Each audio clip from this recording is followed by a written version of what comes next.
So, Scorpio, maraming oportunidad ngayong October. So, choose wisely sa mga offer na ito, Scorpio.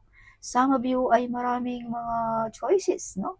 Yes, some of you ay makukuha mo rin, Scorpio, kung anong gusto mo ngayong October. Material man yan, financial man yan, kasikatan man yan, or kung ano man yan, Scorpio. Yes, may mga promosyon na paparating.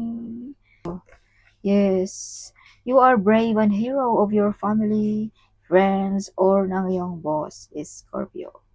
Yes. So, some of you, mga breadwinner, no? O inaasahan ng pamilya. So, kung pag-uusapan naman natin sa personality, ang mga Scorpio ay may mga, kung sa gold pa, may key din, no? Something. Yes. Sa Scorpio, may mga mabubunyag na sikreto dito na ikaw lamang ang makaka-discover.